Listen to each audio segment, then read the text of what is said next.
Infra show के इस special episode में आपका स्वागत है और हम इसमें बात करेंगे पॉलिसी और गवर्नेंस के बारे में, जो किसी भी देश की सक्सेस के लिए और किसी भी एरिया के सक्सेस के लिए मेजर इशू हो जाता है। पॉलिसी एंड गवर्नेंस के बिना हम कोई कार्य नहीं कर सकते और ये पर्टिकुलर 5 साल के अंदर इस देश में सबसे ज्यादा उजागर हुआ है। और हमारे साथ ये इस मुद्दे पर बात करने के लिए हमारे साथ 3 अहम मेहमान हैं। एक राजीव श्रीवास्तव जी हैं, x executive director of BHEL, जिन्होंने बिल्कुल सरकार के साथ काम किया, पॉलिसी के इस तरफ बैठे, सरकारी साइड पे बैठे और समझे और कि भाई किस तरह से सरकार की पॉलिसी मूव करती है और किस तरह की सरकार की पॉलिसी कई बार रुक जाती है। इन दोनों चीज़ों को समझते हैं और हमारे साथ दिग्गज हैं एक तरह के इन मुद्दों के अंदर। हमारे साथ है PV मूर्ति, जिनके पास करीबन 30 साल का एक्सपीरियंस है पूरे पावर सेक्टर को देखने का, और वो भी इस मुद्दे के बारे में अच्छी तरह से हमारे साथ बहस कर सकते हैं, इस बहस में रहेंगे। और हमारे साथ हैं हेतल मेहता, जो बिल्कुल गुजरात के बारे में अच्छी तरह से स्पेशली हमने बताया है, जो स्टेट पॉलिसी एंड गवर्नेंस में सबसे अग्रिम रूप से जमा हुआ है। इसको समझने के लिए हमने हेतल मेहता जी को साथ बुलाया है और तीनों दिग्गज मेहमानों के साथ हम अभी आपके साथ एक बहुत अच्छा एपिसोड ला रहे हैं। तो सबसे पहले पॉलिसी एंड गवर्नेंस में बात करना चाहूंगा। सर, इस देश की क्या विडंबना है कि हम बातें बड़ी बड़ी कर रहे हैं पूर्ण रूप से, हेतल जी, और हम ये बातें कर रहे हैं लेकिन जमीन पे कुछ काम नहीं करते। जैसे गुजरात के अंदर क्या हुआ कि एक टारगेट बनाया, मेरे को अभी भी याद है, गुजरात के पास 10 गीगावाट की बिजली नहीं उत्पादन हो रही थी और हम देख रहे हैं पिछले 5 या 10 साल के अंदर वो डबल कर दी गई है।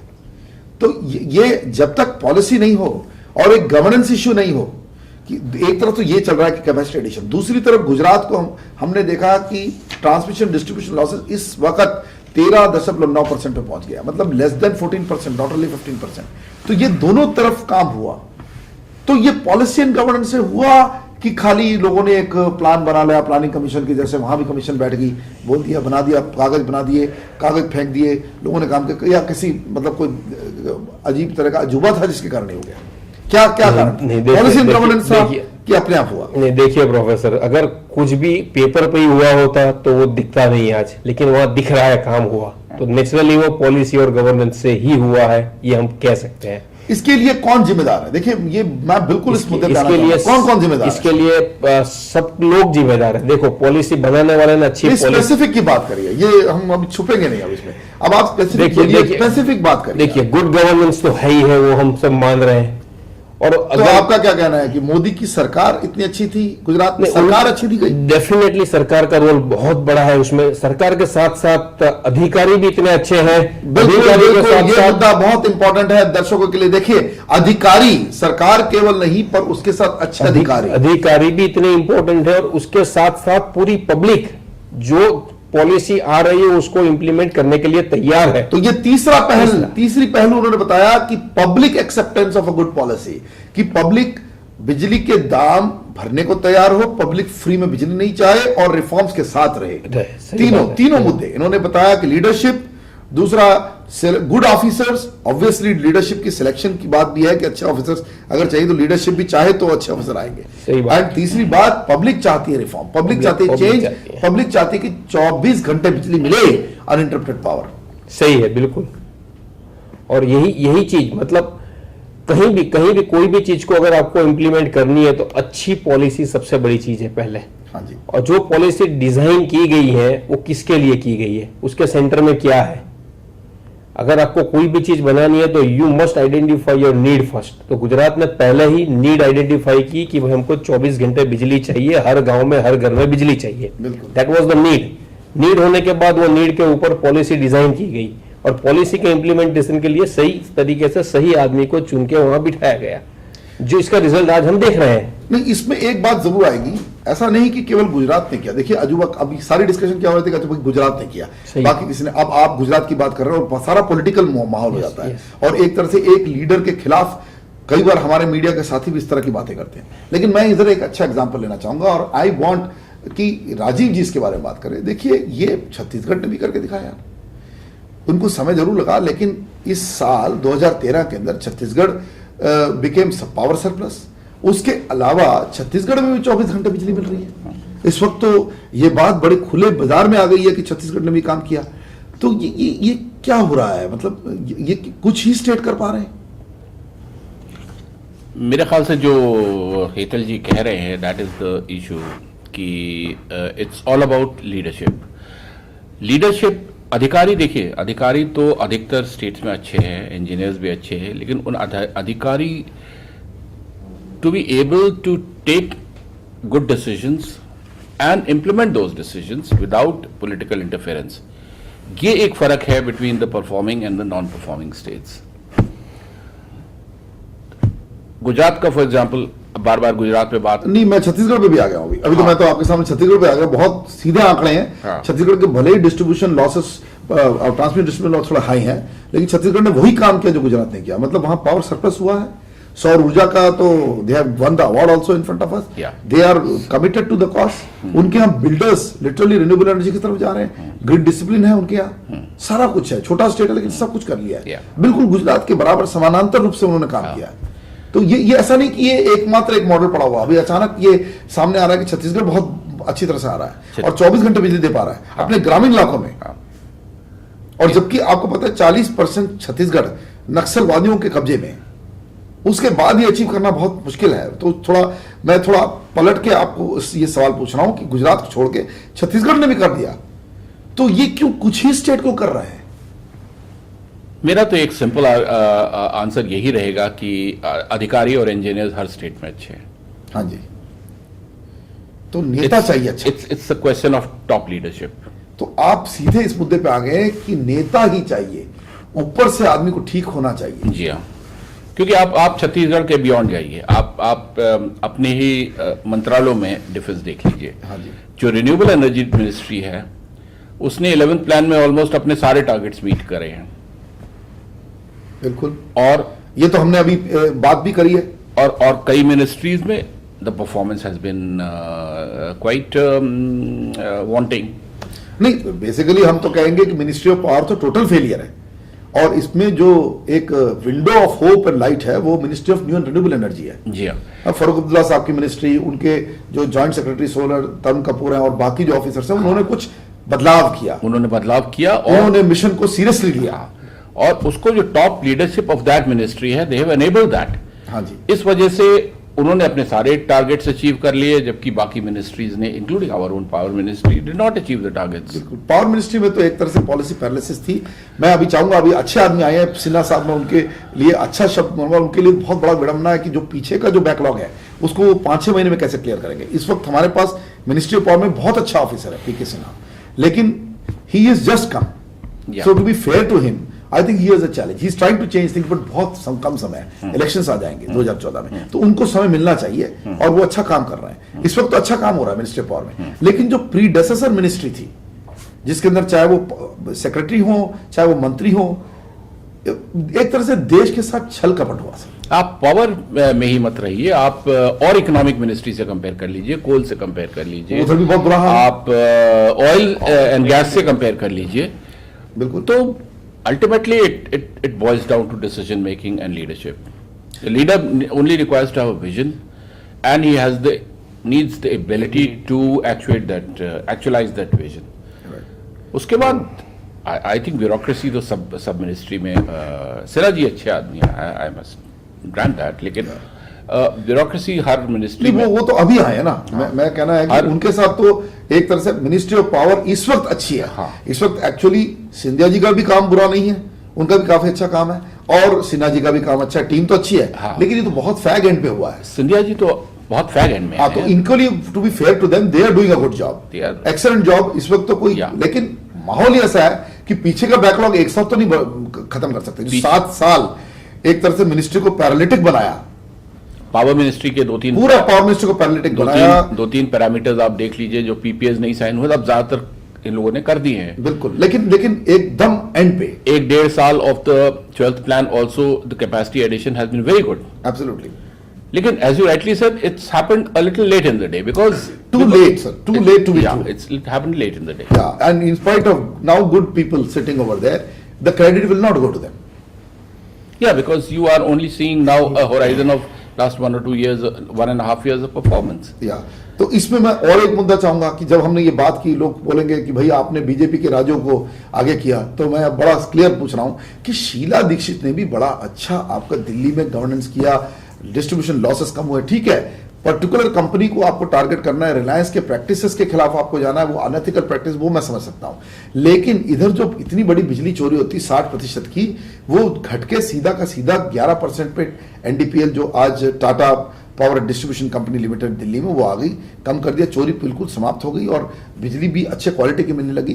और बीएसएस के बारे में बात नहीं करना चाहूंगा क्योंकि वो जरा मैं नहीं उनको सपोर्ट करना चाहता हूं, लेकिन एक तरह से वो भी फॉलोअर बनना ही पड़ा उनको, क्योंकि अगर एक डिस्कॉम अच्छा काम कर रही है तो एक तरह से to be fair to Sheila Dikshit ji और उनकी गवर्नमेंट, दिल्ली में भी एक अच्छा काम हुआ।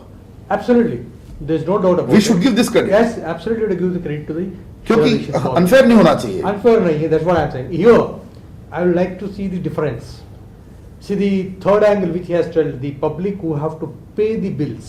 हाँ जी, That is some part of the public in Delhi is the problem who wanted free power or subsidized power.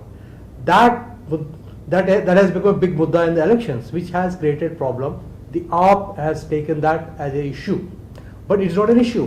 Rest of the people, as I said earlier also, if you're paying 18 sir आप बोल रहे 18 rupees 19 rupees Noida में जा रहा है, गुड़गांव में जा रहा है, तो what is the fun, what is the तो problem? क्या मतलब है, फ्री पावर कहां से आएगा? Free power कहाँ से आएगा? But it's a part of the some public who are fighting for this, and I am sure some of the people who are talking about they are able to pay that amount of the money. They are not so bad that they can't pay the amount of the money, but that has been made an issue, and unnecessarily this has become a big issue. Otherwise, Delhi is also doing quite well, and the Sheila Dikshit government has really done well in terms of controlling losses, and NDPL has done very transparent job. Let's give a big hand for NDPL. बिल्कुल, Tata power distribution Tata Power distribution, what I am saying. बिल्कुल। The amount of money they have invested in the distribution is very good. If you see any of their installations today, it's absolutely most updated, done very well. The theft, nobody can do any theft from their systems. Exactly. So, okay, BSS also has, in competition, has to do it, part of them they have done Because it. वो तो competition monkey C monkey do, No, so they have खरबूजे को to, देखे खरबूजा रंग बदलता है। so Right. they have to also do, they have done it. Right. But unfortunately, कुछ लोग उबार दिया, कुछ लोगों के बिजली को मुफ्त में मिलना चाहिए, 50% डिस्काउंट मिलना चाहिए, हम काट देंगे, पावर सप्लाई बिल नहीं पे करेंगे, नहीं तो बिजली जोड़ी जा रही थी जो नहीं पे कर रहे थे। जोड़ी जा रहे हैं। बिल्कुल। So that's against the law actually. बिल्कुल, उससे अरेस्ट वारंट होना चाहिए था। Yes, क्यों नहीं निकला? That's a problem today. बिल्कुल, That कोर्ट means- ने कोग्नाइजेंस क्यों नहीं लिया? Absolutely, this is the basic. Delhi में हाई कोर्ट बैठा था, वो डायरेक्ट सू मोटो कोग्नाइजेंस लेता तो अरेस्ट हो That's जाता। what- That's a problem. That means I come to. तो मैं तो नाम लेके बोलूंगा, केजरीवाल का अरेस्ट होना चाहिए था। I'm talking क्यों नहीं about. हुआ? I am talking about the आपके third. दिल्ली में क्यों हुआ ये? Wait, that's what I'm saying. The third angle which Hetal has said, the people have to realize that they also are the part of the system, and the policy success also depends on the people, which has happened because of the maturity of the people in Gujarat or Chhattisgarh, whatever it is, and that level of maturity is, I feel, is lacking in rest of the other states, including UP where I reside. Right, अब मैं एक काम करूंगा क्योंकि हमें break लेना पड़ेगा, क्योंकि हम दूसरे सेगमेंट में आएंगे और हम कोयले के बारे में बात करेंगे, पॉलिसी पैरासिस कोल सेक्टर में, क्योंकि वो सबसे ज्यादा इंपैक्ट कर रहा है। एक छोटा सा अल्प विराम इस समय और फिर हाजिर होते हैं आपके साथ एनफ्रा शो में। मैं professor Iyer. So many of our dreams at first seem impossible, then seem improbable, and then, when we summon the will, they soon seem inevitable. Christopher Reeve. 30th December 2010. Foundation ceremony of Gujarat Solar Park.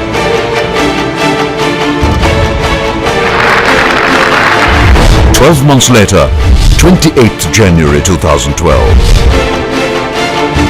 214 megawatts of solar power commissioned at world's first multi-developer, multi-facility, multi-technology, multi-beneficiary solar park at Charanka village, District Patan, Gujarat. 19th April 2012, Gujarat dedicates 500 megawatt power generation capacity to the nation, as Asia's largest solar park is formally inaugurated in Gujarat. We are doing this mainly to contribute in the war against global warming and climate change. The story of Gujarat Solar Park is a historic feat in itself. Visualized, planned, and swiftly implemented in record time of under a year. The most notable aspects were its execution, and the political willingness to go the extra mile. A plethora of complexities had to be resolved before the park could see the light of day. Acquiring land, developing infrastructure, and handing over plots to individual developers had to be done simultaneously, while sensitively handling the issue of encroachment of land pockets by locals. Approach and internal roads had to be built. Reservoirs and systems for storing, treating, and distributing water had to be created. The project site fronted the desert of Kutch, and harsh weather conditions proved to be major constraints, with frequent flooding and the remoteness of the village adding to construction costs. Total quality management played a crucial part in achieving the success of the project, with a regularly monitored, web-based system specially developed to ensure the timely accessibility of both data and information. While 1,500 laborers diligently worked round the clock, developers were taken into confidence through periodic meetings where they were updated regarding the project's development and revisions at every stage. A team of experienced officials were available on-site 24/7 to promptly address clearance and approval issues. This helped to eliminate redundancies and reduce the duplication of efforts. Activities were completed within the scheduled time frame as every member of the project worked steadfastly around bottlenecks and ensured that the project was commissioned within schedule. A win-win project for all segments, the solar park saw many far-reaching consequences. Uniquely integrating environment, infrastructure, and social perspectives, the park led to vast areas of government wasteland being put to good use, with gainful employment benefiting larger rural sections and communication networks and irrigation water flowing through villages. This innovative approach will contribute to India's energy requirements and will create jobs and welfare without generating additional greenhouse gas emissions. As a prime example of energy conservation, with rainwater harvesting, carbon emission reduction, and groundwater recharge happening on a continual scale, the Gujarat Solar Park at Charanka bears testimony to one truth: that harnessing divine energies is the only way forward. And having the courage to go beyond one step today is the only way to a better tomorrow.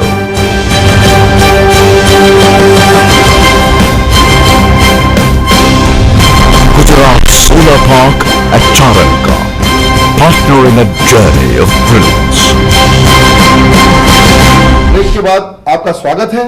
हम जारी हैं इसी discussion में policy and governance in power sector. अभी हमने कुछ बात करी कि किस तरह से कुछ स्टेट गवर्नमेंट परफॉर्म कर पा रहे हैं, कुछ राज्य सरकारें नहीं कर पा रही हैं काम, और हमने वो छोटे से एग्जांपल लिए।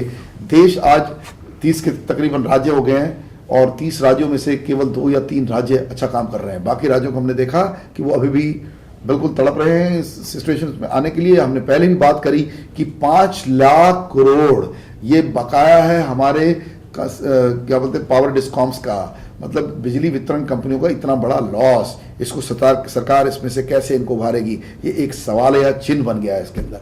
परंतु हम इस मुद्दे पे आगे जाएंगे और इसके बात करेंगे कि हमें पब्लिक परसेप्शन को कैसे चेंज करना है, वो हम किसी अगले एपिसोड बात करेंगे। लेकिन पहले इसमें आएंगे कोयले के मामले में। इस देश में हमने बताया कि कोयले के अंदर हमने पॉलिसी क्यों नहीं लाई, कि हमने ये कोल इंडिया की मोनोपोली क्यों नहीं खत्म करी। कोल इंडिया जैसा एक मोनोपोली किसी ऑर्गेनाइजेशन को आप इतना पावरफुल बना दीजिए कि उसके बाद उसकी केवल सब्सिडियां बन रही हैं, लेकिन कोई दूसरे ऑर्गेनाइजेशन को अलाउ नहीं किया जा रहा, और वो फिर वो कोल सेक्टर ही अगर बर्बाद हो, कोल सेक्टर में अब इस तरह की पैरालिसिस हो और इस तरह की मतलब बोलते हैं ना कि अडियल पना हो कि हम जो कर रहे हैं वो सही है, कि दूसरे किसी के साथ कोऑपरेट नहीं किया जाए, तो पावर सेक्टर को हट होना जरूरी था, क्योंकि 60% हमारा जो बिजली का उत्पादन हो रहा है वो कोयले से हो रहा है। श्रीवास्तव साहब, ये तो आप बिल्कुल ठीक कहा आपने कि मोनोपोली कोई भी इकोनॉमिक सेक्टर में हो, the long term outcome is not in favour of the consumer. और आप देखिए बीएचएल का ही मैं केस लेता हूं जहां से मैं आ रहा हूं।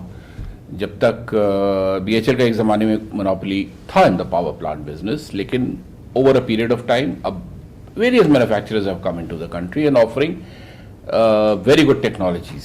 इससे बीएचएल भी कॉम्पिटिटिव बन गई, इससे बीएचएल भी कॉम्पिटिटिव बन गई और the nation is also gaining benefited because अब टेक्नोलॉजी आ रही है।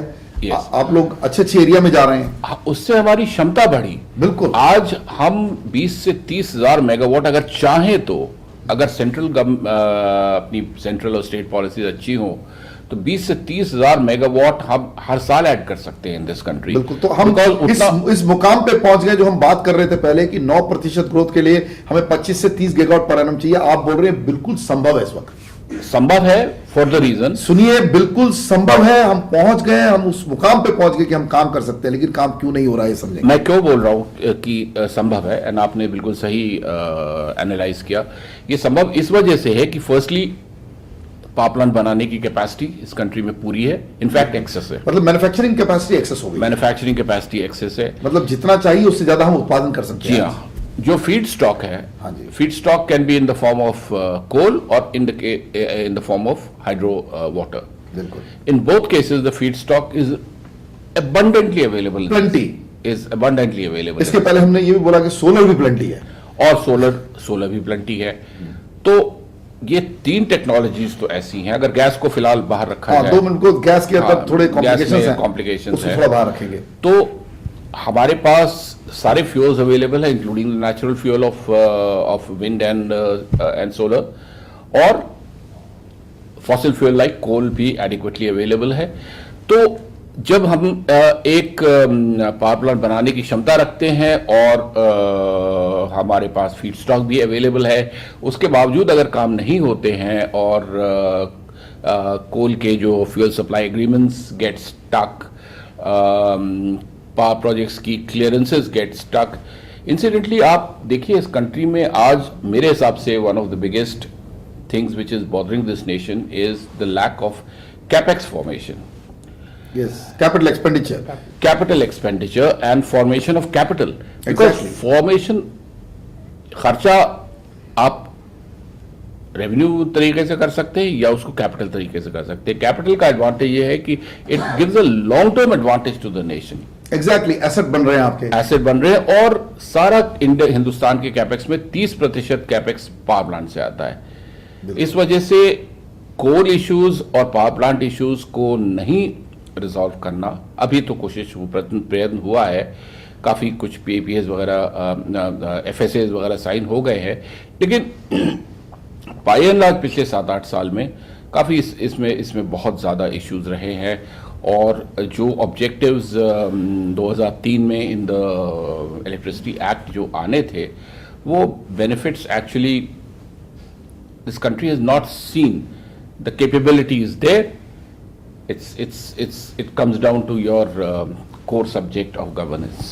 Exactly. तो मैं इसमें एक और बात पूछना चाहूंगा मूर्ति साहब, क्या आपको ऐसा नहीं लगता कि कहीं ना कहीं मतलब पब्लिक भी इस सब्जेक्ट में उसको नॉलेज नहीं है? Absolutely. We are not involving the people. That's one major. और ये बड़ी अजीब सी सीक्रेसी चल रही है कि Yes. ये बिजली का मुद्दा बड़ा कॉम्प्लिकेटेड मुद्दा है, इसको समझना नहीं है। जब तक मेरे घर पे बिजली नहीं आती तब तक मैं बिजली नहीं समझूंगा। Absolutely, this is another major issue in the country.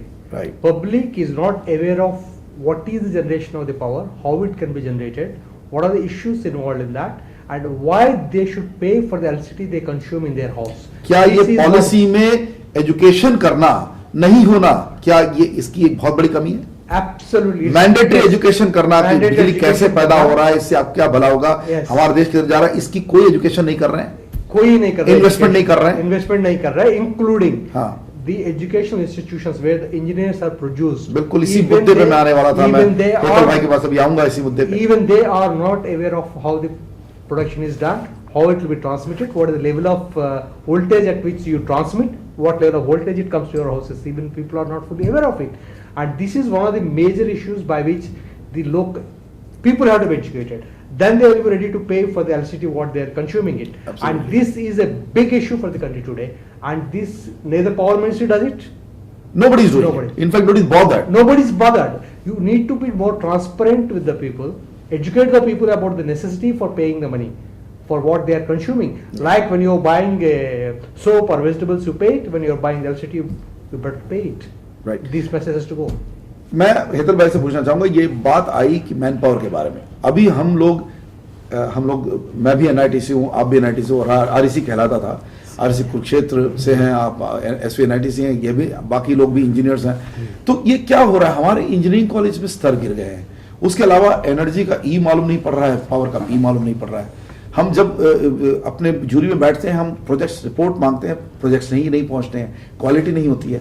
तो ये इस तरह से स्तर कैसे गिर गया, इसको खुलासा करना पड़ेगा बड़ा ओपनली हमको। सही है, इस मुद्दे में पूरी तरह वो स्तर गिरा हुआ है। हमने कई बार कई प्लेटफॉर्म पे ये चीज बात की है। Engineers are produce in this country, but are they employable? That is the biggest question. बिल्कुल। What they are learning, what we are teaching them. मैं तो ये पूछ रहा हूँ कि ये पॉलिसी में सरकार के है कि नहीं ट्रेनिंग डेवलपमेंट करनी है और इस तरह की एजुकेशन देनी है।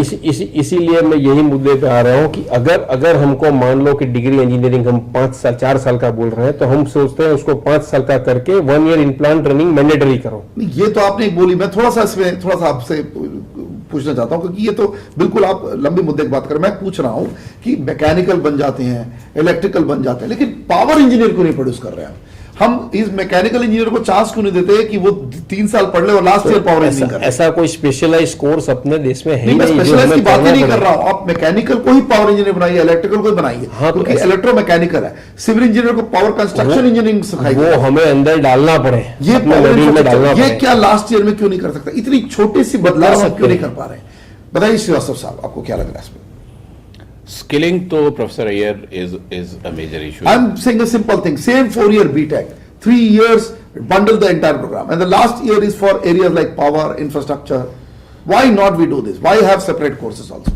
मेरे हिसाब से Why there is no policy construct in this?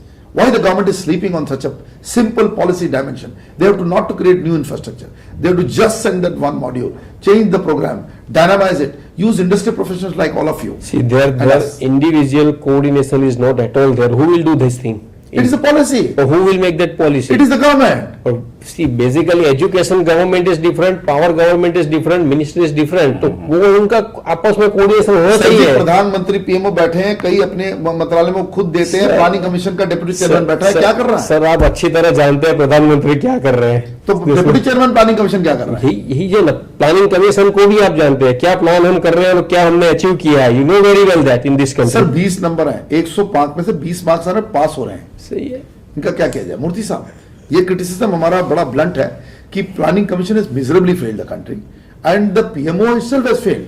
They are not bothered about producing good engineers. आज हमारे यहाँ, मैं लेना नहीं चाहूंगा नाम, गुजरात में एक प्लांट आया था जो बहुत बड़ा प्लांट था कोयले का, उसमें 16,000 चीन के इंजीनियर बैठे थे।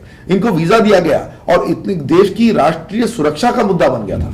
This is very unfortunate that so many people have to come for commissioning of a thermal power plant, basically coal based, for which India has got enough manpower and trained engineers in this country. And in fact, India is so many power engineers, what we are calling it up into the system. Earlier days, in 60s and 70s, people who have come out of the colleges, they are also equally mechanical and electrical engineers, but they have become power engineers by their sheer experience in working and knowledge which they wanted to acquire in the system. Today, the whole system has changed. So you need to have power engineering as a part of the subject in your coaching and this one. That is very essential. Without that, mandatory. Without that, you will not be able to. And here, major thing is the Power Ministry, HRD Ministry have to coordinate for this, because HRD Ministry is the one which is controlling the education. So the Power Ministry should be able to put this requirement to the HRD Ministry properly, and the policy has to be done. हमने एक बात देखी है कि we have seen this in a normal circumstance that ministries on their own, when one ministry talks, nobody is going to cooperate. So we need some kind of a master strategy or a master team or a master empowered groups which must come. आजकल के कमेटियां बन जाती, काम नहीं करती हैं, parliamentary कमेटियां बनती हैं, वो खाली शराड हो रहा है। कमेटी तो काम ही नहीं करेगा, कमेटी का बेसिकली ये पूरा का पूरा lack of governance, lack of will, कोई इंटरेस्ट नहीं, और खाली अपना जाओ आराम से, मैं मुंबई लैंग्वेज बोलूं, टाइम पास करो और निकल जाओ। सही है, देश के लिए कुछ नहीं सही है, बिल्कुल सही है। ये थोड़ा टफ बोल रहे हैं बात। और अभी ये प्रोग्राम को एंड करने से पहले एक बहुत बड़ा खुलासा हमको करना है, इस पे हम पूरा एक प्रोग्राम करेंगे इसका क्या हुआ करके। देखिए पॉलिसी इन गवर्नेंस की पैरालिसिस देखिए आज कि सुशील कुमार शिंदे जी के टेन्योर के टाइम पे हमने आरटीआई मारा इनर्शिया ने, और इस आरटीआई में खुलासा हुआ है कि उनके समय में thermal power plant equipment, boiler, turbine generator इस देश में 63.4 गीगावाट इंपोर्ट हुआ है। अब ये फिगर मुझे खुद मिनिस्ट्री ऑफ पावर में से पता चला है कि सर ये 70 गीगावाट हो गया है। 70 गीगावाट 6 करोड़ पर मेगावाट में 4,20,000 करोड़ का देश का, बोलते हैं ना, इतना बड़ा धन बाहर गया और हमारे सारे मैन्युफैक्चरर्स को मार दिया गया है। इससे बड़ा स्कैम क्या हो सकता है? हम कोयले की स्कैम की बात करें, ये सब पीनट स्कैम है, ये स्कैम है ही नहीं। असली स्कैम ये 4,20,000 करोड़ का है। और मंत्री साहब इस समय 60 times during his tenure he has visited China. क्या इस मुद्दे को हमारे मीडिया, हमारे पब्लिक डाउन में उजागर नहीं किया गया? ये पॉलिसी पैरालिसिस नहीं है, ये policy wilfully allowing and a country which is not only a competitor but actually funding the Chinese economy हो गया है। इस पे क्या कहना चाहेंगे हमारे यहाँ? हमने तो खुलासा किया हेतल साहब आपसे। बिल्कुल सही है, बिल्कुल सही क्या है। करना चाहिए इसके लिए? इससे बड़ा गुनाह क्या हो सकता है कि देश की मैन्युफैक्चरिंग 5 जॉइंट वेंचर चालू करके आपने ये काम किया और अपनी सब कंपनियां के पास काम नहीं है, तब आपने उनसे इक्विपमेंट मंगाए। ये सबसे बड़ी दिक्कत वाली इस बात पे है। हेल्प पे खाली शिंदे नहीं थे, हमारे आरवी शाही साहब भी थे। हाँ। मैं तो नाम लेके बोल रहा हूँ। पूरी सिस्टम उसके साथ होती है ना, इस पे पूरे चुप बैठे, mechanism, पूरा करने दिया, ये होने दिया। और ये वेरी अनफॉर्चुनेट कि और कोई मीडिया इसके ऊपर बात करने को इसमें तैयार नहीं इन्होंने है। समाप्त किया बीएचएल को। मैं बोलना चाहूंगा बिल्कुल, बीएचएल को का खात्मा हुआ। सबने बीएचएल के खिलाफ बोला कि कैपेसिटी नहीं है। आज हमारे इसके अंदर प्रोग्राम के अंदर बात आई है कि 20 गीगावाट कैपेसिटी तो बीएचएल ही खुद कर सकता है। तो ये क्या के पास मैन्युफैक्चरिंग कैपेसिटी पड़ी है लेकिन ऑर्डर नहीं है, हम जानते हैं, फैक्ट्री में गए हैं। बीजर हिटाची शायद पता नहीं क्या होगा अगर वो बना नहीं पाए, अभी उनके पास ऑर्डर है लेकिन हमें कुछ पता नहीं। हमारे खुद के मैन्युफैक्चर जो जॉइंट वेंचर, इसमें जापानी कंपनियों ने इन्वेस्टमेंट किया है, बाहर के देशों की कंपनियों ने इन्वेस्ट किया है, एल्स्टॉम ने इन्वेस्ट किया है, लेकिन हम चीन के लोगों को हम ऑर्डर दे रहे हैं। ये क्या है बताइए शास्त्री साहब, इसका क्या कहना है? इसका आज हम खुलासा कर रहे हैं, ये ब्रेकिंग स्टोरी है। This is a breaking story only by inertia my friends. इसका कोई भी रैशनल नहीं इस पे कोई चैनल बात नहीं कर रहा है, कोई पेपर नहीं बात कर रहा है। ये हमारे फरवरी इशू के कवर में आ रहा है। इतना बड़ा फ्रॉड हुआ है इस देश के साथ, इतना बड़ा धोखा। 420 4,20,000 करोड़ की 420 हुई है। मिनिस्ट्री ऑफ पावर के अंदर जो बैठे थे श्री सुशील कुमार शिंदे और श्री आरवी शाही जो बैठे थे, ये इसको चुपचाप देख रहे थे या कर रहे थे या उसमें इन्वॉल्व थे।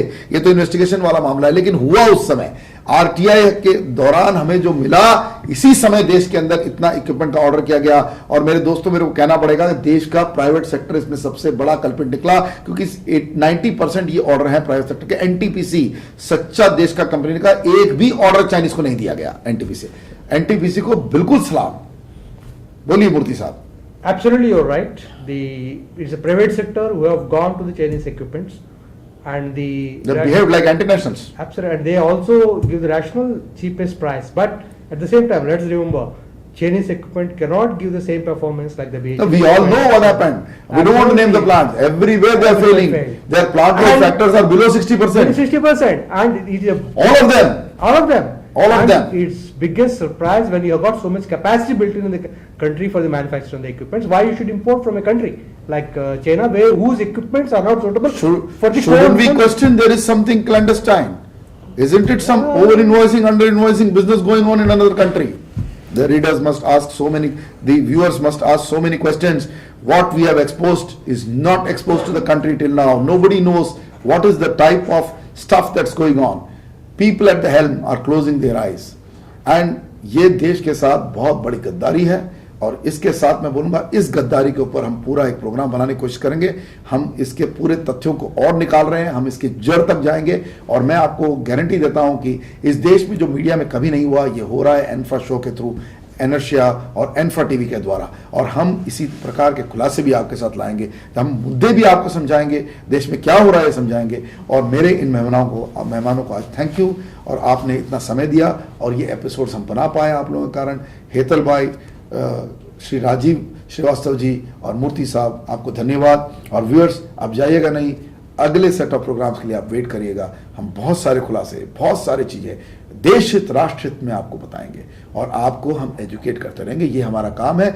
जितने लोग इसको समझ पाएंगे, बिजली, पानी, सड़क के मुद्दों को, उतना ही देश के लिए अच्छा है। और फ्री कुछ नहीं है मेरे भाइयों, हर चीज का दाम देना पड़ेगा, लेकिन दाम नाक को काट के, पैरों को काट के नहीं देना है, दाम ठीक से देना है। Affordable, the right price, optimal price देना है। लेकिन फ्री कुछ नहीं मिलेगा मेरे भाइयों, फ्री तो आज कोई लंच नहीं मिलेगा, फ्री तो आज कहीं भी कुछ भी नहीं मिलेगा आपको। तो फ्री नाम की चीज अपने दिमाग से हटा लेनी है और हमें आगे बढ़ना है, देश के हित में काम करना है। थैंक यू, गुड बाय, शब खैर, खुदा हाफिज।